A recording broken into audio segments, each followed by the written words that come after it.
Hi, everyone. Welcome to another episode of Data Dave Dives Deeper, your favorite companion podcast to Talk Tech with Data Dave. I'm Alexis, your host of this podcast, and I'm here as always with my dear friend Data Dave. And for all of our Data Dave Dives Deeper episodes, we have a very special guest.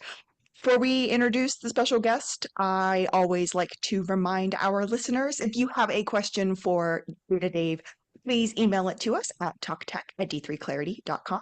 You can connect with Dave or I on LinkedIn and send us a question there, or you can submit a question right on the D3 Clarity website. You can do all three of those things if you're interested in joining us for one of these Data Dave Dives Deeper episodes as well. I've gotten my pitch out of the way. Dave, how are you this morning? I'm very well, Alexis. How are you? I am good. I'm excited about our guest today. This is going to be Yes. a good one, I know.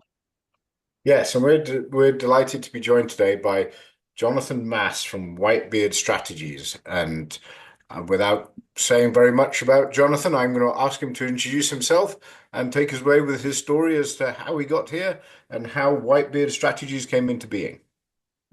Well, Dave, I mean, thank you very much. Alexis, thank you for the kind words. Excited to be here. As you mentioned, yeah, I got into AI probably like most people a couple years ago when ChatGPT decided to put an interface on top of it. Ironically, I think we've all been using AI a lot longer than we realize. You know, I remember back to renting a Hertz car many years ago. I'm older than both of you, especially Alexis, and going into LA and making sure it had their Hertz navigation in it because I didn't know where I was going. And we think back to GPS and things like that. Those are things that still use AI and that we've used for Mhm. many years. But in its current context, as we think about it, it really started in 2022 when ChatGPT gave us an interface in order to which kind of interact with things. My story, real short version, I'm an ADD visionary entrepreneur, and I resemble that to the T. And that means that I'm really good at ideas. I'm really good at getting things done in short spurts, and I really stink at details. And I learned very quickly that AI helped me extend the length of the time that I could focus because instead of my brain getting ahead of my fingers as I was typing, AI allowed me to work faster and that allowed me to stay focused longer. Ultimately, that allowed me to get a lot more work done, to be a lot more productive, be more profitable. And I'm like, this is so cool. I want to teach everybody how to do this. And I really saw two things happening with AI. There were two sides. There were the people that were standing in front of Learjets they didn't own, trying to convince us that AI was this magic money tree that we've all been looking for years, which I don't believe. The other was the other side of it, where people were literally holding their fingers up and going, "It's evil," and we shouldn't do anything with AI. And I didn't feel either of those were accurate. The other thing I heard a lot of is I heard a lot of team members, because I work with a lot of teams, worried that AI was going to replace them. And I Mhm. don't believe that's going to be a prominent thing. Will there be some people that get displaced? Yes. But I don't think that's going to be prominent. And I really felt a desire to teach those teams how to leverage AI to amplify their skill and experience so that they became more valuable to their employer, not less. And that's really kind of where we started. Jonathan, I wanna kind of stop and I want to go back because I have like just a super, I guess, personal question that you can choose Sure, not to answer if anything. you choose to. I have a lot of neurodivergent friends. We just are a group of weirdos that got together, and as we're getting older and as the world is moving on, we've discovered that a lot of us are quite neurodivergent. But you said that you are ADD and you learned that AI has really helped you be more productive. Can you share a little bit more about how you're using that or what you're doing? I'm gonna Yeah. be like, buds, you should check this out. Check out my podcast. There's a guy who shared his story that I think might be helpful.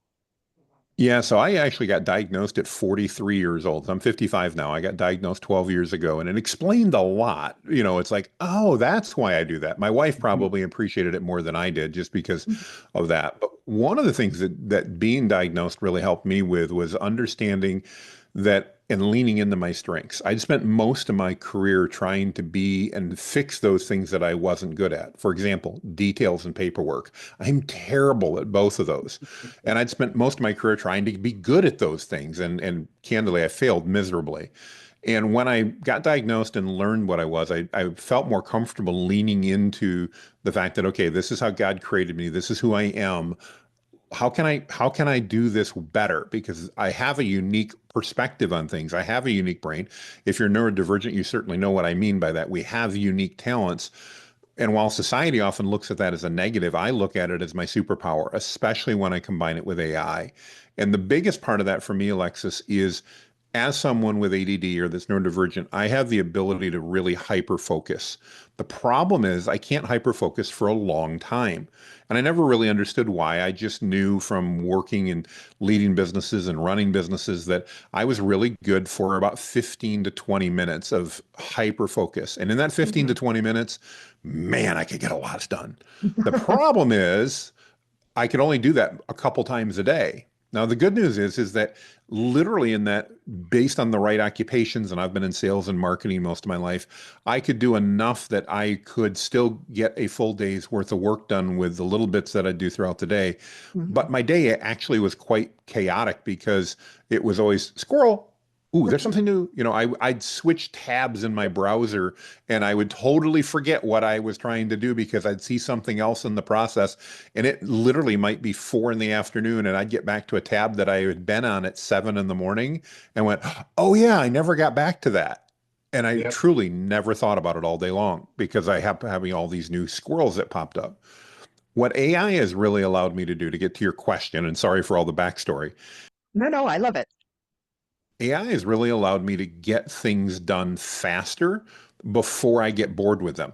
And it's not that I just don't care, but my mind gets too far ahead and I can't remember back. You guys are probably not old enough, but you'll get there. You're going to get up from the living room and walk into the kitchen someday and you're going to go, I walked in the kitchen. Why did I do that?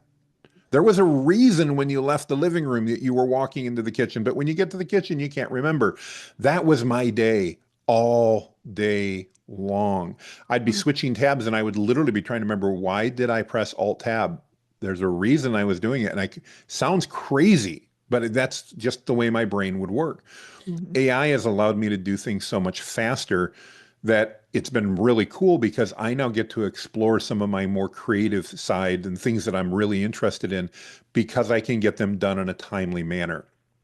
And Okay. to what that's meant for me is that I used to keep lists. The problem is I would write lists down and I would make lists and I would never actually go back to them and do anything because there was always more coming in than time to go back. And AI has really given me that ability that when I have an idea, I can run with it because I know I can focus for 15 to 20 minutes and I can often get most of or not all of that done at least far enough that I can hand it off to my team. So Mhm. with AI, that just means everything from creating SOPs for the business, Yep. or whether that comes to, wow, this is a really cool report. I'd love to dive into it and go, yeah, there's no way I'm going to keep focused on that. Now I can use AI to do that data analysis and to dig into that and to learn things. And then when that gives me more ideas, I can actually follow through on some of those and make those happen. And because of, again, just who I am and being very reactionary as somebody who's neurodiverse, AI allows me to react quickly and generally, because I've trained it, what I would say, it still reflects me. It reflects who I am because I've given Mhm. it my tone and my style and my values and all that. And as a result, now that email, for example, that we all need to send clients once in a while, that we're just dragging our feet on, that in the past I would be terrible about sending and sometimes just wouldn't because I could never take the 15 minutes to think, how am I going to tell Dave that his response is reasonable, but I need to put some guardrails in or some boundaries in place. And I need to nicely tell Dave that that's not how we do things. So while I appreciate his desire, this is how we're going to recommend. Those Mhm. emails with all those details just overwhelmed me. And therefore, a Yep. lot of times they wouldn't happen, or I'd hand it off to somebody on my team and go, whatever they do is going to be better than what I'm going to write because Right. I'm just not going to get it done right.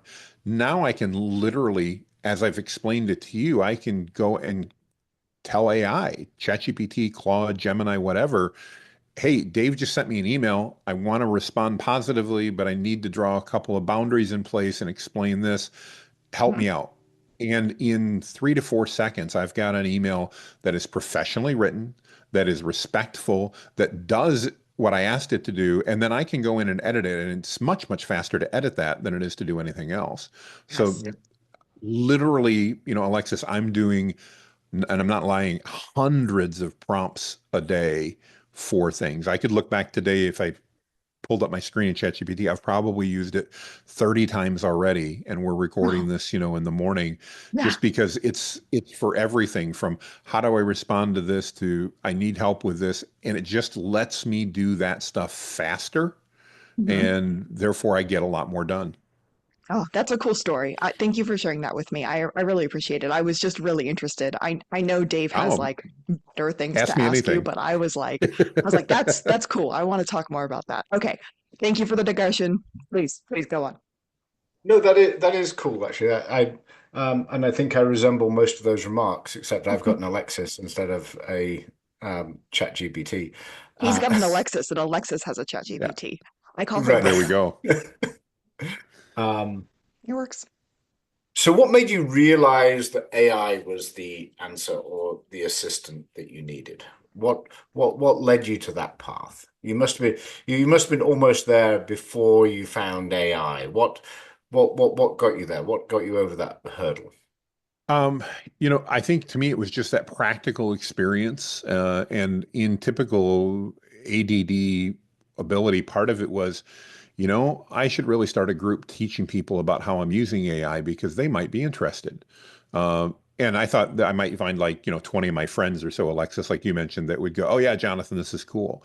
And I was just absolutely amazed. And I'm very open about being ADD and talking about that. And it amazed me when I realized that there were a whole lot of other people that had similar work issues that I had, that squirrel and bright shiny object and all those things that affect us, especially in the entrepreneurial world. I found it to be Yeah. incredibly common.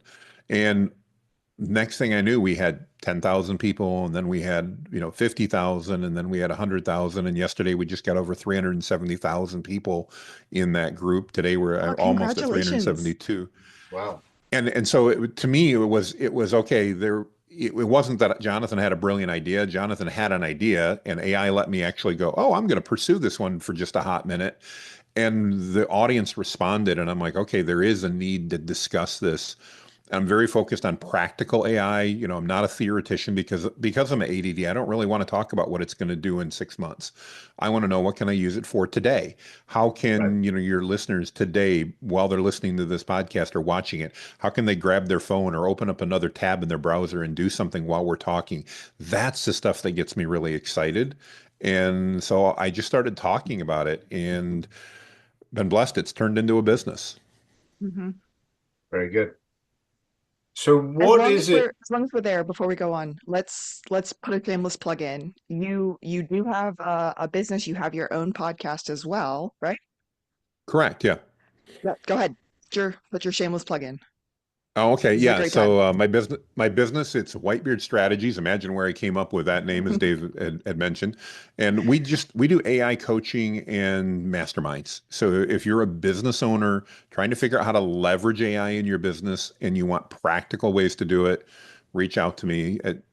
It's simple. Whitebeardstrategies.com. We'll find out if we can help out. We have tons of free resources like the podcast and my group and all that. All that's totally free. And then if you're interested in deeper dives, some of it costs a little bit of money. So this could be a really interesting conversation if we go back to AI, because I'm fundamentally an engineer and I do Hmm. use AI. I use AI actually more than I recognize that I use AI to a large extent. What I don't necessarily use is the Chat GPT and the large language engines. I do use it for writing code. Hmm. I use it for um, analysis and finding essentially reading comprehension to a certain extent, Hmm. right? Um, but I also use it from first principles. So I'm always interested because I have to know things from first principles. I can't just use things that I don't understand. Sure. So What does first principles mean, Dave? first principle in this instance, it means what is the linear algebra and the calculus and the statistics that every AI engine is actually based on? How does Okay. Claude make its determination as to what words it's going to use next, et cetera, et cetera? What are the engineering principles and the physics principles that are underneath whatever is happening? To a certain extent, what I've realized is that one of the reasons, as we were talking, I don't necessarily take notes and I do things the way I do them is because I have to do them from a basis of why, not a basis of what. Why does it Mm-hmm. work? Therefore, it must work. Therefore, it has to behave like this. Therefore, I don't have to know exactly what to do because I can always infer what I have to do from why it has to work the way that it has to work. Absolutely. Yeah. And I totally get that. And I think that's part of the reason I love AI is AI helps me often figure out that why, at least my Yeah. why as it relates to that. Um, so I know you say you don't think about where it's going.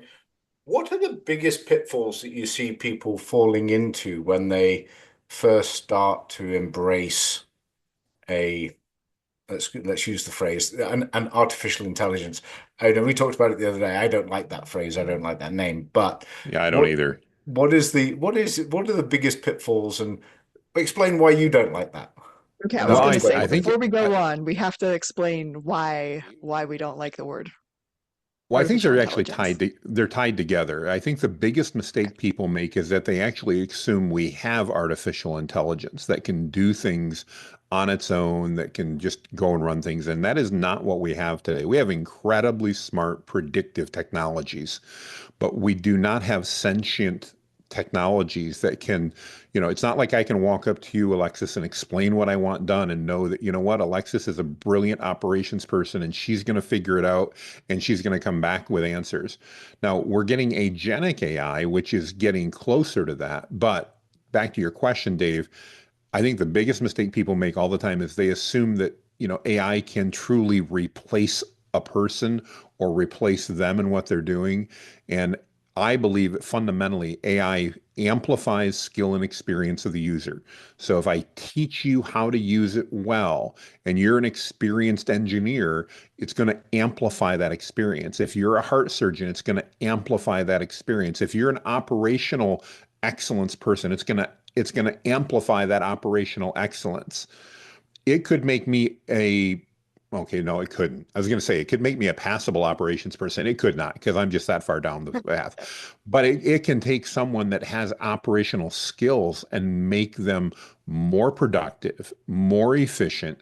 And why wouldn't we want to do that? If I have my marketing team and I can make them leverage, I can allow them to leverage AI to make them more efficient. And my sales team can do that, and my ops team can do that. And even if, let's say I'm in a warehouse and my logistics team can be doing that. My warehouse manager can do that.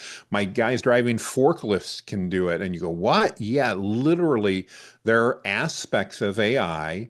It's not going to drive the forklift for us, but there are aspects that we can use to help make sure that every one of those roles saves time and it can provide more value to their audience, whether that audience is their employer or their clients or the community in general.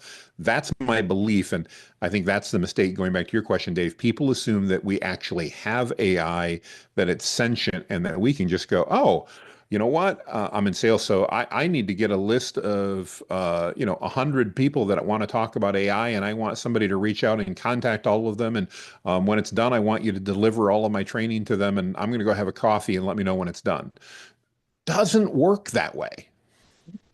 No, no. So I agree. I don't like AI because, as you said, basically there's no real intelligence. There's no artificial intelligence.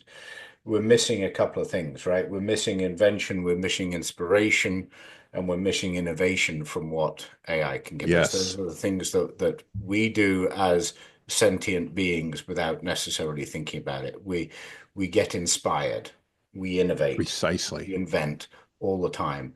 And your AI engine isn't sitting there being inspired to do something, right? It's Yeah, not it can suddenly sit there all having day long, and ideas. if we don't prompt it, nothing's If you going to don't happen.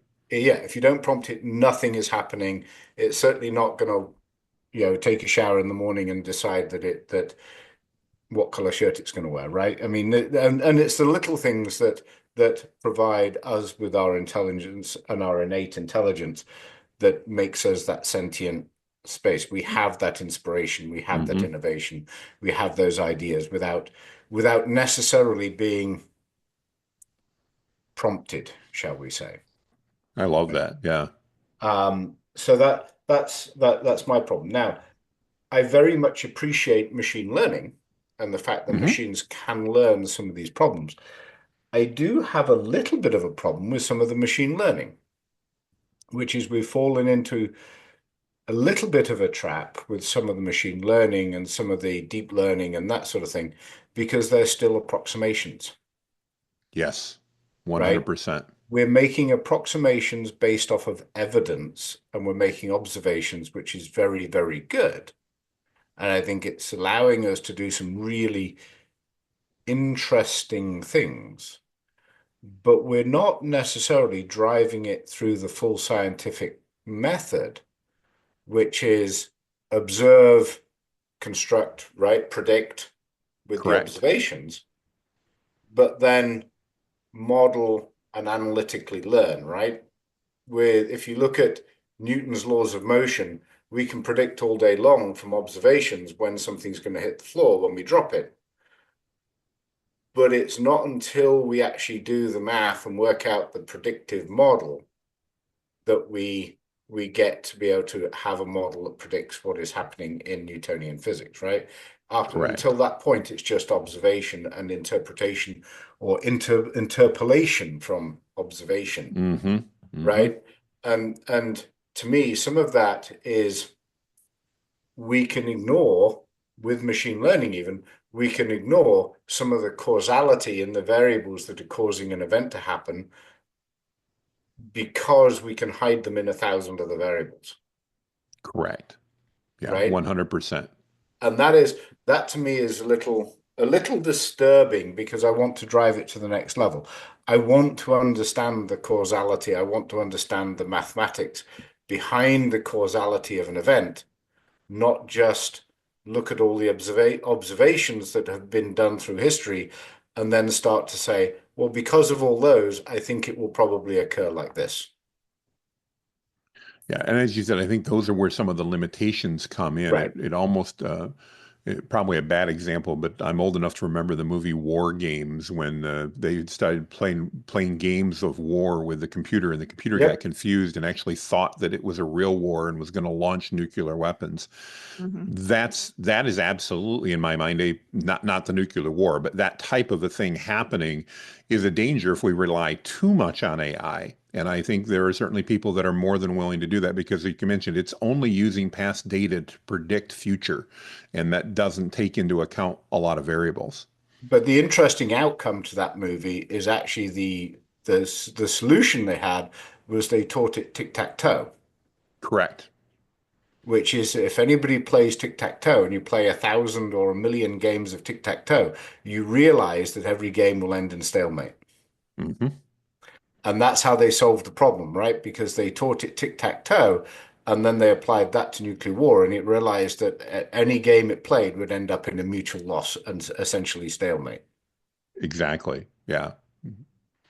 Which is another interesting approach, right? Which is just again taking that to the next And step. I think that's where AI is headed. I think we're going to continue to teach it things like that, such as playing tic-tac-toe is every game's going to end in a stalemate. We are going to, the amount of knowledge it has and that it can do, it's great. I often refer to it as AI today is like having essential immediate access to every book and every report that's probably ever been written and a very intelligent curator who can help you locate and summarize that content.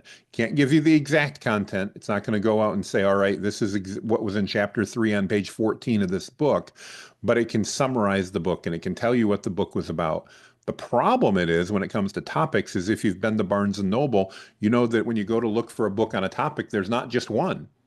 There's many Right. books, and those books don't necessarily agree. I And don't so necessarily agree. who told AI which one was correct? Well, nobody. And so AI is not necessarily going to logic its way through to determine which is correct because it doesn't have ethics and morals. It doesn't have, like you said, inspiration. So it's literally going to just use data points. And that means it's going to mess up sometimes. And it's why, going back to where we started, it's why I don't believe we as humans are at risk from AI, because it still needs us dramatically involved in that process. It may allow us to lead a slightly more relaxed life, certainly may help us find some more time, but it is not going to be able to, I can't hire AI to mow my lawn outside so that I don't have to do it. It's not going to be able to figure out how to start the mower and to run it and everything else. And people go, well, but Jonathan, we can do a lot of that. Yeah, but I still need somebody to change the oil or to plug in or to recharge the device or fix it when it breaks. We still are needed in that process.